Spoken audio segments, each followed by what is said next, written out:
Hi, welcome to Sparkling Memories, a place where you can develop healthy relationship with food, pairs, and yourself. And today we're going to make some salmon in some sauce.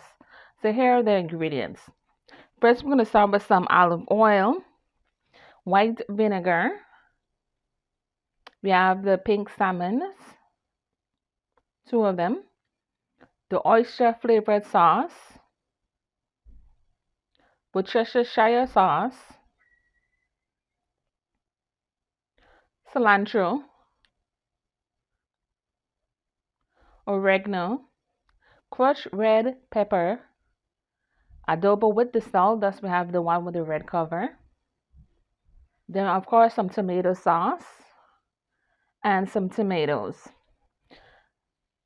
Some of the other ingredients that I forgot to mention, I'm going to insert them here, which is the onion, the garlic, and the lime. You want to also incorporate those.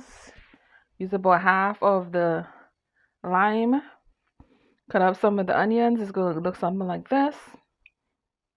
Put them in a bowl because it's also going to be roasted. But you also want to save some of the onion and garlic for when you start the salmon portion. But this is just to start the roasting of the tomatoes. Instead of using candy, you could do it yourself. It's just basically onion, garlic, some tomatoes, some olive oil, mix it together. Then you add your adobo with the salt, or you could just add regular salt and pepper to it. Give it another toss, make sure everything is incorporated. And then once you do that, you can get one of those long trays, put some foil paper. You want to put some butter, put it along it. I like to use a light salted olive oil because to me, with the butter and the roasting, I don't want it to be in the texture. Whereas if you do it with oil, it would be a lot more on the crisp side. And that's what I'm actually looking for when you're talking about roasting the tomatoes. Now, you can always buy this already made in the can. That's the option if something you want to do. But since I have the ingredients, I said, well, let me go ahead and put that in the oven and do it myself. Put the oven to 350 degrees. I must have had it on for a good 15 to 20 minutes. But you have to periodically test it because it depends on how big the tomatoes are. Because if you use the smaller tomatoes, you don't really have to cut them in half. But I use a different size tomato, so I diced it up to see if that'll be better. And then I have some of them that are in slices. Here, add in some cilantro to it. Give it a little bit more flavor, along with some oregano. Paste onto the baking sheet, and then you want to put this in the oven. Be careful not to overdo it with the ingredients or to leave it in the oven too long. This is something you have to look and pay attention to because if you don't, it's going to be a mess. So let's move on to the salmon itself. We have the olive oil. We can start putting in the garlic. Leave that saute for I'd say like a minute and a half or so, not too long. And then you want to go ahead in with your onions.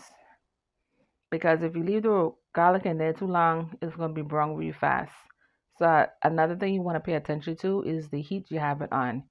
You want to do it at a medium heat. You never quite want to start your food on a high heat unless you boil in water. So then I add the tomato sauce and I let that cook down before adding other stuff to it.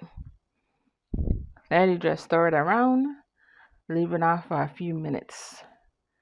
I would say at least 5 before you start adding your white vinegar.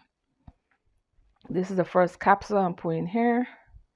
With mine, I put in a few capsules because it depends on how many tomato sauce you have inside. 4 capsules is too much. So I say at least 2.5 would be fine for amount of tomato sauce in there. These are the crushed peppers, Worcestershire sauce, the oyster flavor sauce, and some water. All of that is going to be placed into the pot. Going in with my Worcestershire sauce. I'm going to put it down so you can see a little bit how it looks in the pan.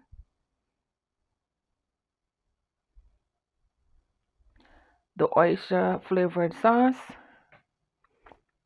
It helps with creating your flavors.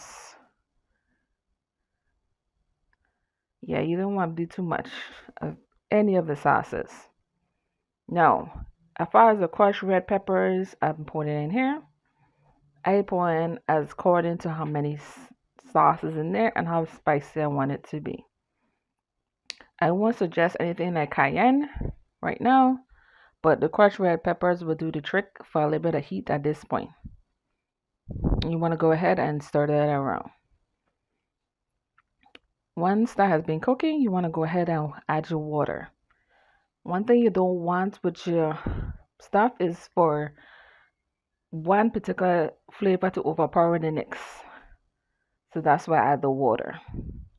Because when you're using tomato and the vinegar, you have to make sure the vinegar properly cooked down. Because you can't really throw in the vinegar and then start throwing other things and then expect it to be okay. Because the vinegar is very strong. So you have to leave it out for a little minute before you start doing other things to it. So now I'm going ahead and add the salmon. Since we already have all the flavors, the sauce is already going, and be sure to taste your sauce. That's another thing I notice people do not do. Taste it because you might need a little bit more salt, a little bit more pepper. With mine, I put in a little bit more adobo. And the salmon tends to soak up the flavors very quickly. And this is what you want it to do. And then I want to go in there with my lime. And you start up, it should look something like this. Till next time, this is Miss Sitaran from Sparkling Memories.